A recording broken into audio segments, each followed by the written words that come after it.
Intelligence comes in all forms, shapes, and sizes. And today we're going to talk about emotional intelligence. To hear our thoughts and more, stay tuned to this episode of The Den. The Den, powered by the Lyons Group, a show dedicated to exploring hot topics in real estate, local happenings, and industry trends. We're a small team of professionals approaching $400 million in sales and nearly 2,000 local transactions. You're listening to time-tested experts and industry leaders. Here's a refreshing look at real estate happenings and more. Welcome to The Den. Okay, welcome to this episode of The Den. My name is Ben Lyons. I'm your host. And today we're going to be talking about emotional intelligence. Some people call that EQ versus IQ. But before we get to that, let me introduce my friends, my partners, my co-hosts, the fellow members of the Lyons Group. To my left, Paul, hand me the Rockberry, Aspen, the Ninja Groen, and the boss, Shannon, Martin Martinez. Again, my name is Ben, no emotional intelligence whatsoever, Lyons, and I'm hosting the show today. But we're going to dive right in and talk about EQ versus IQ and why emotional intelligence is so important, whether you're buying or selling a property or just your life in general. This episode's going to shed some light on that. So, Shannon, I love this part. This really? is I know. Okay. I specifically asked you one thing. I know. See, and I could feel, a lot of people, our viewers don't know. I throw this to whoever makes eye contact. Yeah. Whoever makes eye contact or I sense a little tinge. I'm going to you first, Shannon Martinez. All right. Okay. Emotional intelligence. Tell me or talk to me about what your thoughts are about emotional intelligence and why it would be important to understand it. Okay. Well, being completely unprepared, I think the importance of it is if you want to be successful in your life, if you want to be good at your job, if you want to have good relationships with people, that is definitely a skill that we're all going to need. We're going to have to learn how to, be a little more maybe intellectual with our emotions and learn not to just do the knee-jerk reaction emotions that we naturally have as children and some people grow up with and never get rid of. It's definitely a skill that you have to hone, you have to work on, you have to think about, you have to learn to slow yourself down, think things through. But I don't think you're going to probably be successful in your relationships, whether they're work relationships, whether they're relationships with your customers, your clients, your family members, your significant other, even your children, unless you can learn those skills. I, in full disclosure, have not always practiced that. I think we fell off the wagon this morning, didn't we? A couple times. That's okay. And all in good fun, right? And good humor. But to your point, a lot of emotional skills, like your soft skills, dealing with your emotions, they're grained in you when you're young. Right? You listen and watch your surroundings, your parents to a large degree. And so you pattern or model people that you grow up with, and that becomes kind of ingrained in you. Right. And you have to become aware of it. And there's actually 5 principles of emotional intelligence. Not prepared. No, I was just going to say, you sandbagger. Okay. No, I have to say, I had a few notes written down. I left my notebook at home. So I just grabbed the 5 because I knew I wouldn't remember them off my head. This is the only thing I looked up. Self-awareness, self-regulation, empathy, social skills, and motivation. You have to have those in you to be able, I guess, to practice emotional intelligence. And it makes sense. It makes sense because how else are you going to really interact well with people and successfully deal with all these situations and people that come across our life, unless we're just an emotional roller coaster, which we see all the time in our industry. We see, people are very much wrapped up in the sale or the purchase of their home, and then we have other realtors who are very wrapped up in, they're so concerned about caring for their customer, or they're so concerned about their compensation, or all these other factors that are there, that they lose track of what the important components of those relationships are. And without those, you're not going to get to the end of it anyway. Yeah. So you have 5 pillars there, right? Read those pillars again, if you don't mind. Self-awareness. So self-awareness. It's the ability to understand and anticipate your own emotions and how they affect others. Okay. So being aware of your emotions versus, because I think that's the biggest problem, is that a lot of people just aren't aware. Like, I'm not aware of how I respond to these situations. Well, we've seen the people who wear them on their face, even if it doesn't come out of their mouth. You already know. Everybody looked at Aspen. Did you see that? No amount of Botox can hide those emotions. It's just going to keep coming through. I try. It doesn't come out of my mouth anymore. But you don't really have the RBF. You don't really have, do you? Oh, give me a break. Or Ben. Paul's over there just like not even looking over here. He's just trying to stay out of trouble. Yeah. Okay. Self-regulation. Self-regulation. Yeah. So the ability to control and regulate your emotions, adapt to change, maintain a healthy outlook. Empathy, obviously, we know that. The ability to understand other people's feelings. Social skills, the ability to build and maintain healthy relationships. And motivation, the ability to understand how to spur others into action. Okay. Fair enough. Thank you for going through the pillars there. Now, Aspen, out of those 5, how much do you use on a daily basis, and specifically in this career?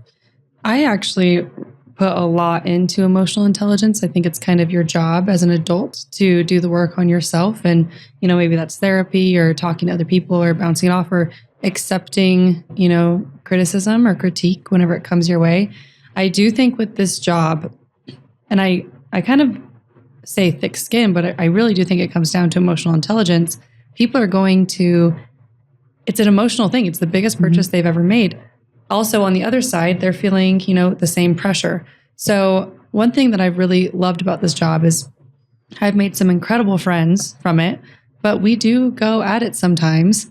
And I think it takes, emotionally mature people to be like, that was just work. It's not personal. And you have to let it go. And they're not meaning it in any particular way. Sometimes people can get to the personal level. And I think that just shows low emotional intelligence as well. But we're all human and we all make mistakes. And I think acknowledging it and owning up to it and apologizing can go a really long way. Right. Yeah. Learn from that. And that builds your foundation. I mean, that's something that you learn over the years. And how to cope with what are your triggers, right? Yeah. Because some things set you off like that, and others, it's a long fuse. I really don't like when people yell at me. It's only happened a handful of times, but I pretty much just end up shutting it down instantly because I know if they continue to yell at me, I'm going to get upset. So I just kind of say, okay, we're going to take a step here. You can be upset, understand, but you can't yell at me. Yeah. And I think people, pretty much everyone but one person has been like, I know it's not you. I'm just frustrated. I'm sorry. And I'm like, I know you're frustrated. This is a frustrating situation. And like I said, it's only happened a few times, but that for me is a big trigger. I really don't like to be yelled at. Yeah. So pretty much anything else, you can be frustrated, mad, we can work through it and we will figure out a solution. And most of the time we're going to be right there with you. We're also frustrated. We're also trying to, figure out a solution, but it's just how you come across to other people. I think is important. Communication's one of the biggest things on there. And a lot of people that they're used to communicating in a specific way. And again, this kind of goes back to maybe how you were raised or the environment you were in. And if there was a lot of shouting and elevated emotions in your household, I just think, and not to pick on the East Coast by any stretch, but Paul, this is what? Boston.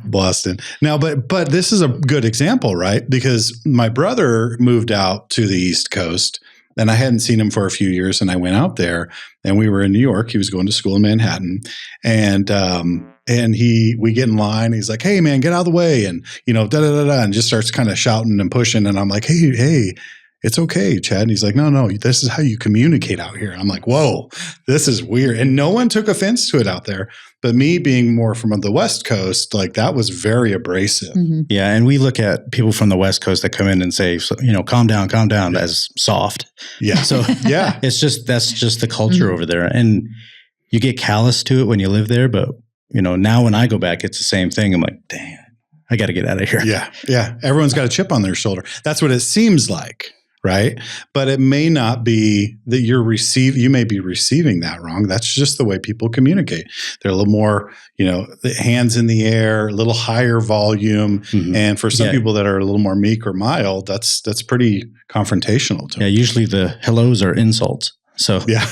I can't say any of them on YouTube. So probably can, but we'll lose viewers. Yeah. Well, and so communication and awareness is a big thing, but also understanding where you're at. I mean, like, you know, you said not having soft skin or maybe getting a little more calloused in the business, and not really calloused. I mean, you worded that in the appropriate way, Aspen, but over time in this business, you do build up a little layer of like, okay, I'm not going to get super emotional about this because I've seen this 100 times and they're super emotional. So your job is to maybe bring them down, help them match your energy. Mm-hmm. And we talked a little bit about this before the podcast, because even in this room right here, we have 4 top producing realtors that have been doing this for a long time. We have disagreements and we don't see eye to eye on how we're going to. No, we don't. No, I'm just always right. No. And it's good and it's healthy, but I don't think we would be in this position if we took disagreements as not constructive conversations. Paul, you want to piggyback on that at all? Well, I think one of the best things about emotional intelligence that I can't remember who said it, and it might have been you, but like, you want to be the calm in the storm. Like, you want to be, if you're in a group, you have customers and you're in a tough deal, you want to be, I think the metaphor was you're in a whitewater rafting boat going down the rapids, and you don't want to be the guy at the helm going like this. Everybody looks back for you, and you're going, oh my God. Yeah, you're screaming. But you want to be the one going, just paddle that way, paddle that way. You want to be the one driving the boat instead of reacting to all the waves that are coming at you and crashing over the bow. So I think the emotional intelligence that we use the most is being that calm, professional, sounding board for them when they're having, when they get really emotional. So if we match emotion with our customers too, it's usually a sign of low emotional intelligence, because it's hard to bring them. If you get really emotional with them, it's hard to be that, voice that brings them back to the middle, to get them unemotional again. Yeah. And there is an art to matching someone's energy and then bringing them down. And that's a next level thing. Someone's really heated and you can get in that mode too, but also bring them down. There's an art to that. Yeah. But I think that can be dangerous. It's a slippery slope. But I think that too, you have to have a good relationship with somebody to be able to do that. I mean, I don't think a surface level customer realtor relationship, you're able to do that, because I haven't had that experience. I mean, I guess maybe a master at it could do it, but I think matching emotion for me has never worked. Yeah, it's in this job. It'd be a hard thing to do, for sure. Or even tempo, right? Maybe not even emotion, but tempo. Now, matching tempo is smart. Yeah, because some people, it's like they want it boom, boom, boom, boom, boom, boom, boom, and you can meet them there. Boom, boom, boom, boom, boom. And then you can slow them down a little bit and say, okay, this is more of a process that we go through. So, so interesting. I mean, I like the fact that, you have to be the calm in the storm, right? They're looking to you as a realtor, specifically in transactions, to be the steady hand, to get them to shore when the waves are coming in. And we've talked a lot about that. But Aspen, share some thoughts on what is more important, IQ or EQ? I don't know. I put a lot into both of them. Yeah. Expand on that. You have to be emotionally mature enough to stay calm, like Paul was saying, especially in this job. And especially if you get into leadership roles, you're going to disagree with people. If you're me, probably pretty often. So, you just have to I tend to ask a lot of questions. I want to know all the information, and I have no problem kind of just to keep going until I figure out and we're all on the same page and I know exactly what's going on. But I do think you have to also be intelligent enough to know how to do your job well. And I think that whenever you are, have a higher IQ or you've been doing the job longer, you just know different tricks that you can do. The different people you can call. You can kind of piece it together like a puzzle, versus sometimes I think especially, we see this with clients. They're like, oh my gosh, what do I do? And you're like, well, we have so many different options to do. And I think if you get in that panic of oh, I don't know what to do. And, the option could be, I'm going to call my QB and we're going to figure it out. Yeah. I don't have the answers, but I'm going to find them. But I think if you get in that panic mode, which is a little bit of both, I guess, little EQ and IQ, I think you can get in a slippery slope either way. So it's I don't think one's more important than the other. So it's fair to say that you put pretty well equal weight on IQ versus EQ. Yeah. Shannon, what are your thoughts on that? Not that I disagree with Aspen, but I definitely think the emotional intelligence is probably a little more important, because having all the answers is great, but a lot of times we can find the answers. But if we haven't built that relationship with the customer, or whoever it is, whether it's your kids or your significant other, or just somebody at the grocery store, it doesn't matter. Unless you haven't, you're not able to connect, then no amount of what I have in my arsenal of solutions or how to handle things or ideas are really going to matter if the person on the other side isn't receptive to that. If I have not conveyed to them that I am in charge and I am the voice of reason and I know I've got us, I've got this. I agree with that. Yeah. And I think, and I've seen a lot of people that have been to school with a lot of people that are extremely smart. I mean, on the IQ chart, they're through the roof, but their social skills are lacking. Engineers. Yeah. Engineers. Hey. We love our engineers. We love our engineers. I have a lot of friends that are engineers, and I do love them, but they are definitely a different breed. Yeah. They're very intelligent, and they don't have the emotional side down. Yeah. You're absolutely right. In fact, I'm dealing with a great guy right now. He's one of my clients, and he is more engineer minded. Mm-hmm. So our conversations, I'm aware of that, and maybe that's the emotional intelligence component. I'm aware of how he communicates and his style and his thought patterns, so I communicate with him on that level, because he doesn't want the fluff. He doesn't care what the story is necessarily with this buyer. He wants to understand what are they asking, what are my obligations, he gets down in the weeds, and there's nothing wrong with that. But the engineer-minded people are definitely more difficult to communicate with. Those are my favorite type of clients. And you love this? Yeah. Yeah. I just want the facts. Yeah. And look at it like, leave your emotions at home. Anytime I look at real estate, really, I know it is not for everybody, but it really comes down to numbers. And there's the emotional side of it, of course. If it's your forever house, but I think because I moved a lot growing up too, I'm like, you can get another house. I just don't put too much into, you really do. You can find something else, and if you had to move, you could find another house that you love. Mm-hmm. You could.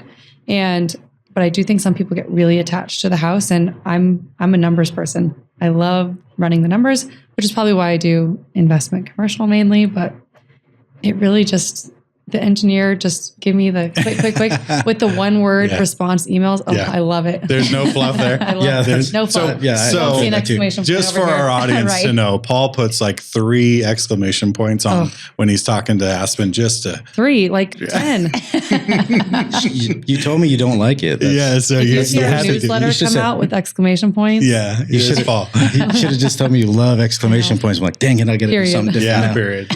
Yeah. But I want to, if I may, yes, sir. Just to go back on what you guys were saying about the difference between EQ and IQ, being in leadership and you're going about a meeting or something like that, and then somebody that would, an IQ asking you a question, that panic that you get when you go, I don't have this answer right now, and you have a room of people looking at you, that's where the EQ has to take over, and you say, whatever comes out needs to be not panic, but we're going to find out. Or does anybody else know, what we're talking about here, or have more information than I do? Have the emotional maturity to put the ego aside. Yeah, and let the rest of the group fill in your gap. Yeah, I think it's a high EQ, and I think good leaders really have that. I don't need to know all the answers right now, but I'm going to lean on everybody else in the room, and we're going to find the best answer. Yeah, that's a great point. And also sourcing and understanding the source of these panic moments, right? Mm-hmm.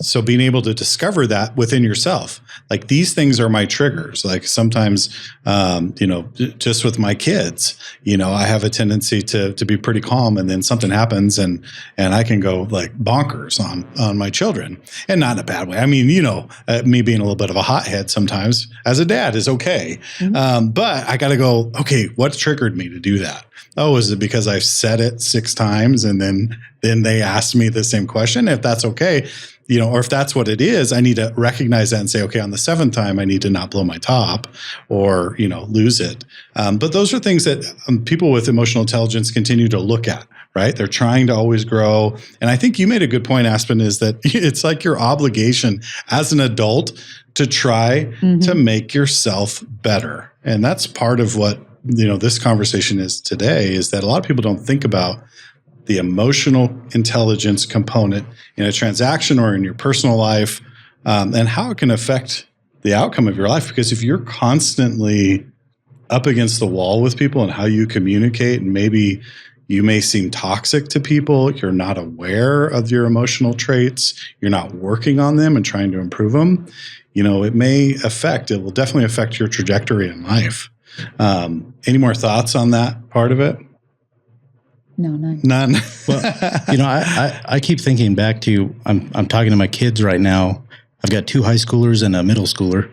Yep. And, bullying your friend group, getting kicked out of your friend group, trying to make new friends, or my oldest, her friend has a boyfriend now. So they're trying, so she's lost her friend to the third wheel. So yeah. They're trying to set her up with people, and it's not going good. But the conversations that I continually have is how you react to these situations. How are you dealing with it? What is important to you, and what, you can't just lock yourself in your room and that's going to fix all the problems.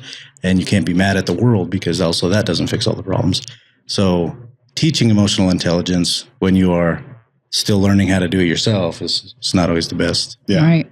I got to say, just speaking on that reminds me of something, we really should give your mom some props for that. Because I can remember you always telling me when you were a kid, your mom would always say, no matter what, if you go to the store or something happens, she would say, well, how are you going to handle that when you're a business owner? Well, how are you going to handle that when you're a grown-up? Well, she was prepping you, whether it's realized or not, in an early age, how to be emotionally intelligent, because we do tend to just not have those discussions with our kids. We just say, don't worry, they don't know what they're talking about, or, this will blow over, or dismissive, whatever. Exactly. Yeah. Instead of like what you're doing with your kids or what your mother did with you, actually talking it through and challenging them back on what's happening and how would you handle it. And that's what gets you thinking. Yeah. And that will carry on into adulthood. Yeah. There's a lot to be said there. And I appreciate you bringing that up, because Mom, if you are listening, thank you. I love you for all the help growing up. But my mom would do that. So she would say, now, when you're the leader, how would you respond to that? And so as a young kid, 8 or 9 years old, I'd go, wow, I'm a leader. I could be a leader. I can think about things like that and how it impacts other people. And that was one of the biggest things that my mom taught me. And that was one of the pillars, was empathetic. Now, there can be a downside to being too empathetic for someone, right? And then you're trying to get into their world, and you may try to adjust what their trajectory or whatever is. But you have to be able to put yourself in their shoes to some degree and say, okay, maybe I understand why they're acting this way or saying something, or they're upset, or the emotions that are coming out there. So thank you for that, Shannon. It brought back some memories. Yeah, she's a great lady. Yeah. Well, that's, I seem to be okay. Yeah. You didn't she did all right. She did something right. Okay. So let's move on to the next part of this, is the speed round. And Paul, I'm going to start with you. What's the best way to hone your skills with emotional intelligence? I think just putting yourself out there. I mean, having, if you get involved in your community, get involved with, different groups, different organizations, make friends, all that stuff. But more interaction with people will definitely hone your skills. And putting yourself in a this is a great job. If you want to be a realtor, you need it. Yeah. You need to have emotional intelligence. Parenting is a great way to hone your skills. So live in life, basically. Yeah, live in life. Don't be a recluse. Practice. Be a grown-up. Sorry. Yeah. I love that. No, that's great. Yeah. I mean, putting yourself out there, because a lot of people have, and especially since COVID, we've seen a lot of people just kind of shell in and not, and I hate to even say that word. It's been several years, but that was kind of a byproduct of that. People kind of sheltered in place, and now they lack human communication and interaction, which is something that's so healthy for people. Aspen, what are your thoughts on what's the best way to hone your skills with emotional intelligence? I think being self-aware and asking, why am I reacting that way? But I think having like an accountability partner, whether it's a spouse or a friend, that you can kind of say, why am I feeling this way? Is this valid? Am I overthinking it? Therapy, I think, is great. I think more people should do it. Also, just reading different books. I know whenever I had my second kid, I read the book, How Children Learn. And I can't remember a lot from that book. It was a long time ago, but one thing that stuck with me was you should speak to your children the way you would speak to someone you admire, love, and respect.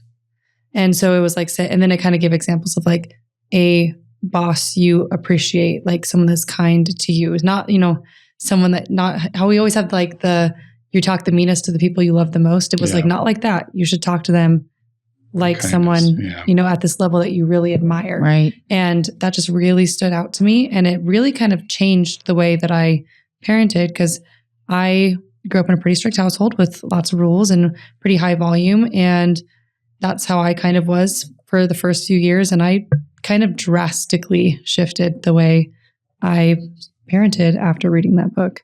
So I think, it comes in all different things, and different things will stick with you. So I think you have to do a little bit of everything to hone those skills. Yeah, that's great. Good for you for the pivot.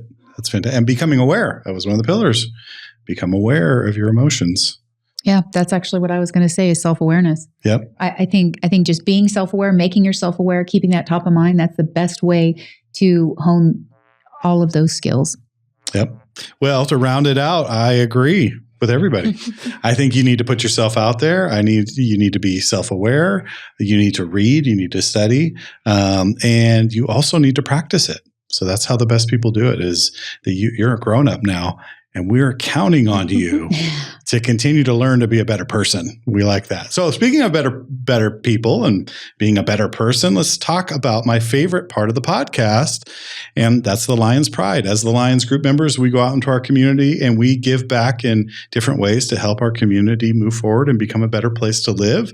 And we like to highlight those individuals, entities, or organizations, events that do the same. So Paul Berry, you are up with the Lyons Pride today. Right. Did you even study this? Or? It's me. Yeah, okay. So Paul's like, Paul, not for you want to take this, or you want to take this? Either way. All right, it's my Paul, turn. you're up. All right. Well, this week, I should have probably done a little bit more studying on this one, but I'd like to bring in Kenny Anderson, who is the owners of the local Taco Bells. He is heavily involved in the community, and one of the charities that I contribute to is the Boys and Girls Club. And if you've gone through the drive-thrus at Taco Bell, they always ask if you want to round up to give money to the Boys and Girls Club. He's in a lot of other organizations, and he does a lot of great things for this. He employs a lot of young people, and they do a pretty good job over there. So Kenny Anderson's my pick for this week. Well, that's a great pick. Kenny Anderson and his family. Fantastic people, have done a lot for this community over the years. And it's really rare when you call Kenny up and you say, would you be willing to help with this or that he actually has to say no. I understand he does say no occasionally, but man, as a business owner, you get hit up all the time. But for all the yeses that they do in our community, for our kids, the Anderson family, thank you for doing what you do. We like to let you know that we see you here at the Lyons Group. We recognize you. We want to thank you for all your service in helping this area become better, and specifically for our kids and the Boys and Girl Club and rounding up. We always round up our order there. So thank you for that, Kenny, and welcome to the Lyons Pride. So that rounds us out for today's discussion. Thank you for that emotional intelligence. It's very important for you to understand. Become aware if you're not aware. Become aware of your emotions, how they can steer your decisions, how you use your emotions to communicate, and what's an appropriate method to do that, because it can definitely help you in life and it can certainly hurt you. So become aware of your emotional intelligence and make it better. You're an adult. So thank you for listening to this episode of The Den. Until next time, we'll see you then. Thank you for listening to The Den, powered by the Lyons Group. Hit the subscribe button to keep informed on real estate happenings. If you'd like to learn more about the Lyons Group, visit sjc.com. sjcbroker.com. Complex markets require complex strategies. The Lyons Group can give you a true advantage in any market. Whether you're buying or selling, residential or commercial, contact us directly at sjcbroker.com. We're time-tested experts with a client-first approach, and we'll see you next time in the Den.